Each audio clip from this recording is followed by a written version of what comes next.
Hello and welcome back to Daily News Analysis by Avid Siksha. Today is 15th of March 2023 and this is the list that we'll be covering today. Let's begin. So today's important day is World Consumer Rights Day. Consumer Rights Day, okay? It is celebrated on 15 March annually to mobilize action on important issues and campaigns, okay? And the theme for this year is empowering consumers through clean energy transitions. And this day is observed to spread awareness about consumer rights, okay, and the needs worldwide. The day also provides a chance to demand that the rights of all consumers are respected and protected. And it highlights the power of consumers and their rights for a fair, safe, and sustainable marketplace for everyone. So this is about the World Consumer Rights Day. From PIB, we are taking this news, which is released by Niti Aayog, and Atal Innovation Mission has launched ATL Sarthi. Now, before we begin about this news, we have to understand what is ATL. ATL stands for Atal Tinkering Labs. Now, what are Atal Tinkering Labs? So this is to foster curiosity, creativity, and imagination in young minds, okay, and to inculcate skills such as design thinking mindset, computational thinking, adaptive learning, physical computing, etc. And as of today, AIM, that is Atal Innovation Mission, has funded 10,000 schools to establish this ATLs, right? Now what is Sarthi? As the name suggests, Sarthi is a charioteer, and Sarthi, ATL Sarthi will enable the ATLs to be efficient and effective. Okay, so ATL Sarthi is a comprehensive self-monitoring framework to strengthen the ecosystem of all these tinkering labs in the schools. Now the initiative has 4 pillars. Right? 4 pillars to ensure financial and non-financial compliance, then on-ground enablement of ATLs, then you have providing ownership to school to analyze their performance. So these are the 4 pillars: My ATL dashboard, then compliance SOPs, cluster-based approach, and performance enablement metrics. Right? Now ATL cluster, this ATL cluster, since this is one pillar, one of the pillars aim is to, the cluster based approach aim is to provide a self-sustainable model, right? So that these ATLs can learn from each other through training, collaboration, because it will be in a cluster. For example, this is one cluster, Karnataka, Andhra Pradesh, and Gujarat. So as a pilot project also, ATL Sarthi will be in this region, right?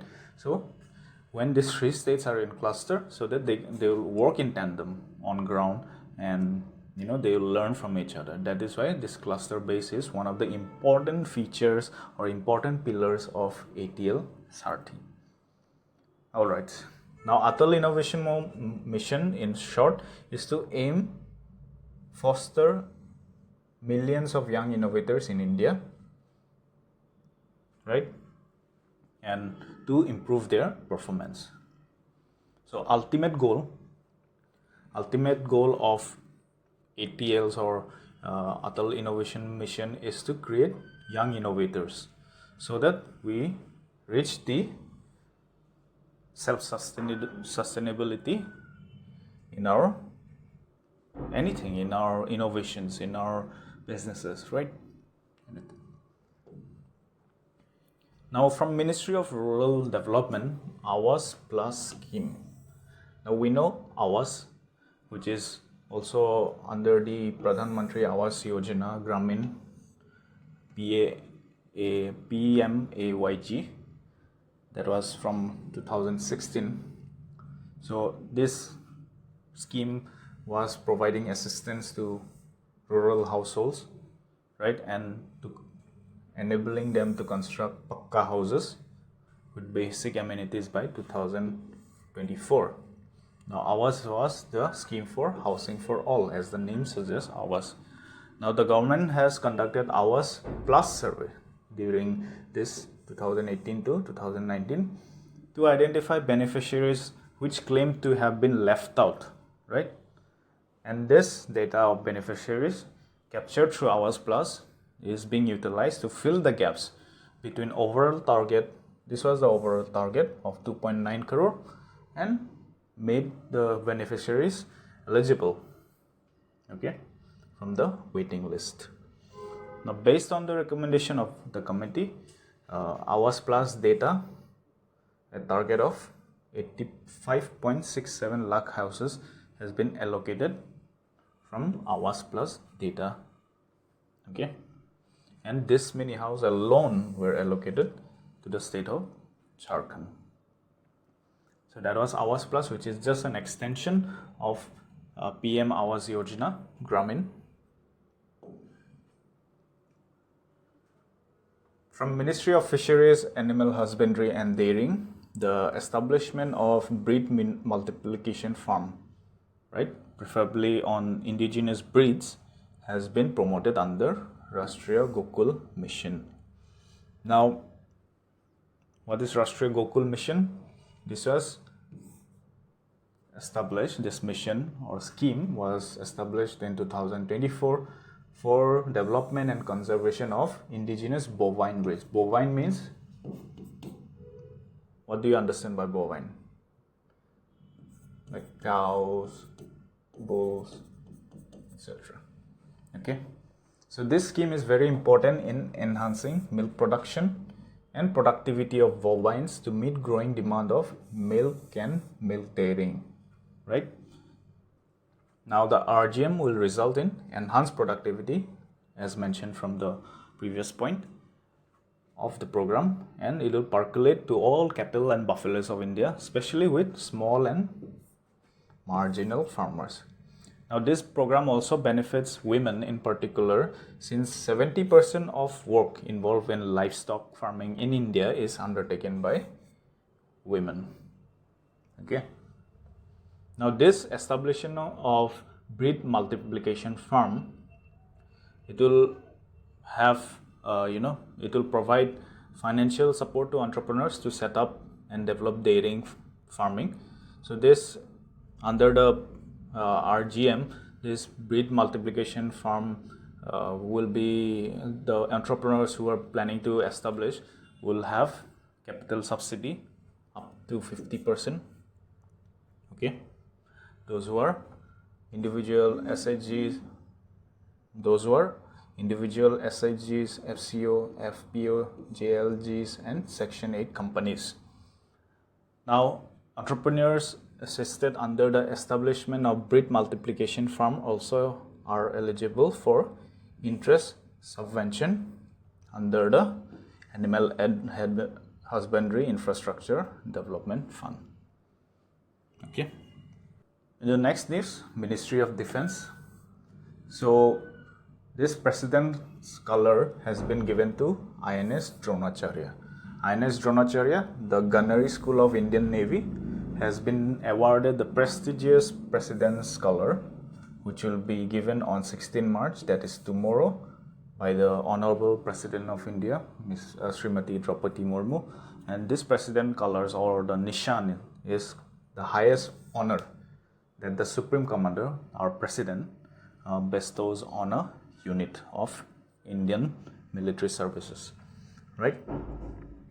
So INS DRONACHARYA, that is the gunnery school, they will be getting this President's Color. Now,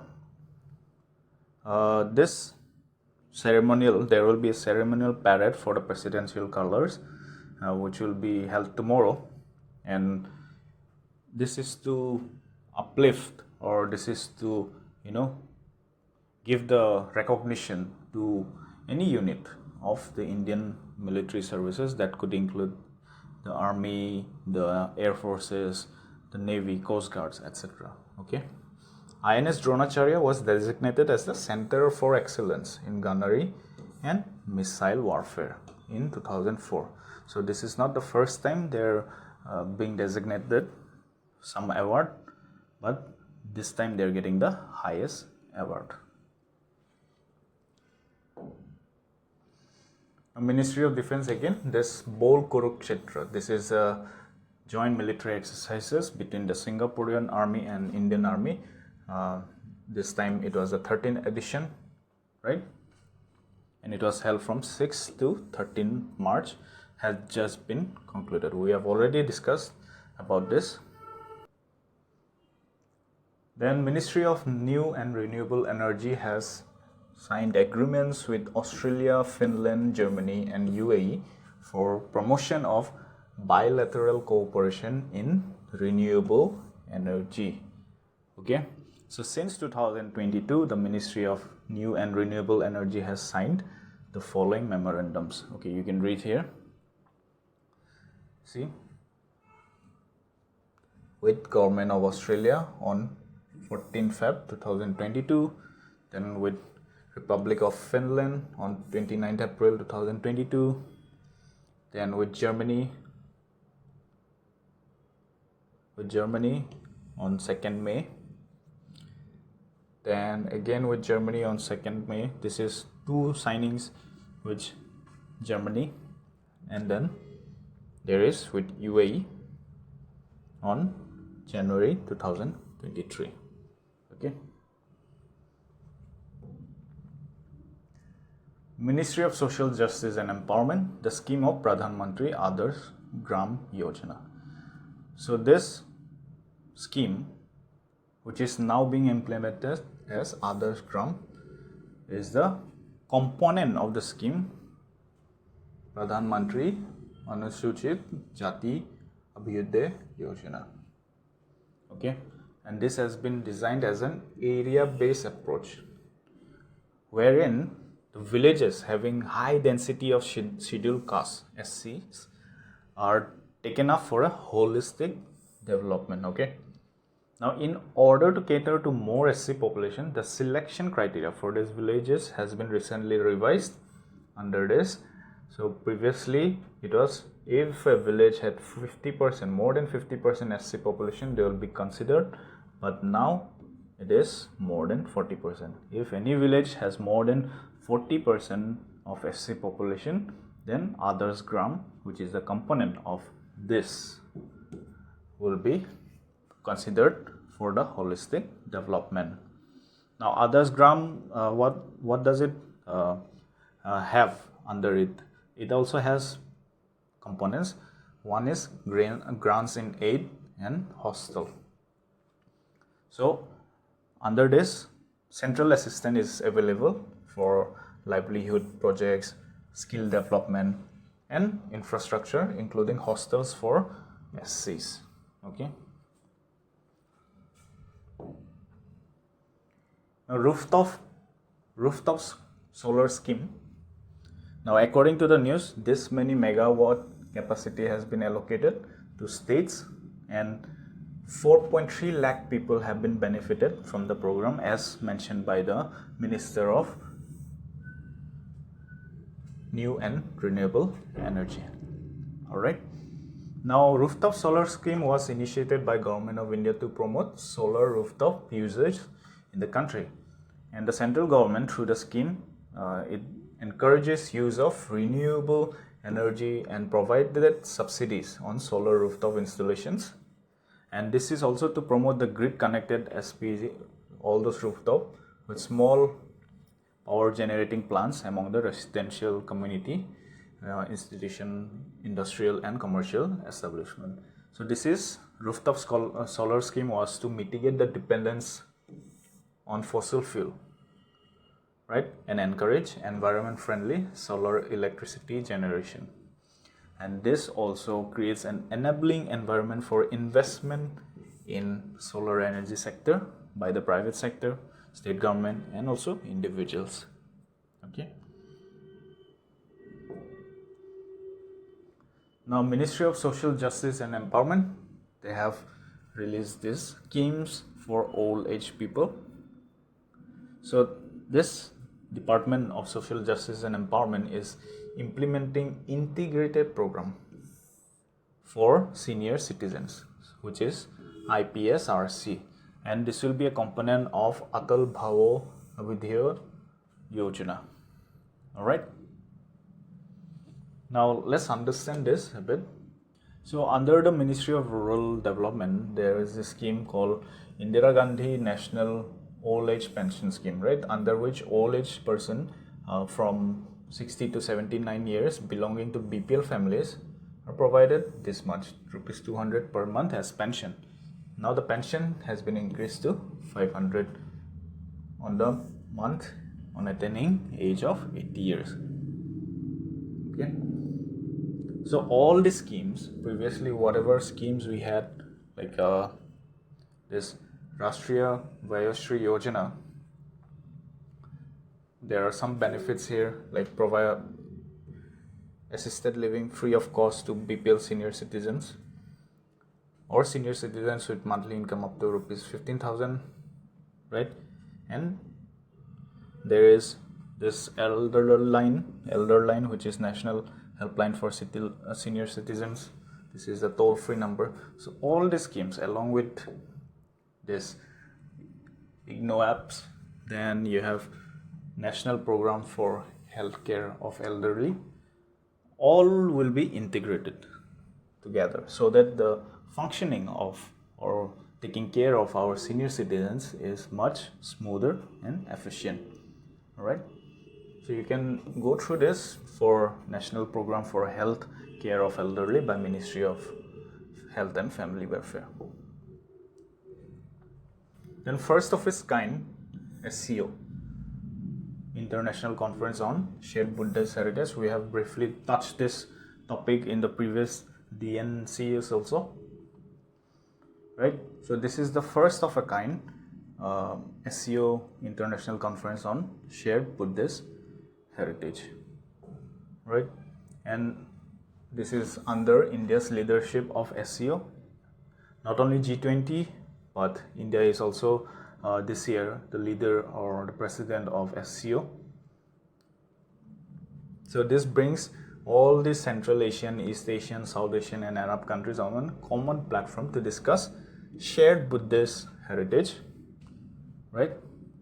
And it is a 2-day program which is being organized by Ministry of Culture, Ministry of External Affairs, and then International Buddhist Confederation. Okay, the aim of the conference is to re-establish trans-cultural links, seek out commonalities between Buddhist art of Central Asia, art styles, archaeological sites and antiquity in various museum collections of the SCO countries. Okay, so this is a cross-cultural establishment of links through Buddhism. And finally, we have this from Assam Tribune. Our Chief Minister is to launch Mission Life in State on March 21. Now, what do you understand by Mission Life? Now, Mission Life concept was given by our Prime Minister in COP26, which was held in Glasgow in November 2001. Okay, and Life Global Movement, this Life movement invites ideas from across the world aimed at individuals. Okay, so here we have to write the aim people are the individuals. It is aimed at individuals. Now it was launched in Gujarat under the Statue of Unity, and this is to mobilize at least 1 billion Indians and other global citizens to take individual and collective action for conservation of environment. So this is related to environment. Okay, so Mission Life is asking or targeting individuals to contribute to the safety of our environment, and so that globally we can protect our environment. Okay, and this will also leverage local culture. Leverage local culture meaning that it will take help and also help local cultures to preserve our environment. Right now, as far as the air pollution concerned in Assam, particularly in the city of Guwahati, has been significantly rising, right? And this is also seen in other parts of Assam, like other upcoming towns and cities in Assam. So hence you could read here, out of 44 most polluted rivers of India, 16 are in Assam, according to central government report. So you can see the number has a very worsening effect on our health. So mission life is an important step so that our individuals, our people understand that we need to preserve our environment by using help from local cultures that are preserving the environment, and also to help them in mitigation of this problem. Okay. So with this, we come to the end of today's news analysis. If you're enjoying the news, do join us on our Telegram channel, and also you can be part of us by joining our study circle, whose link is given in the description box below. So thank you for joining this session. We'll see you soon.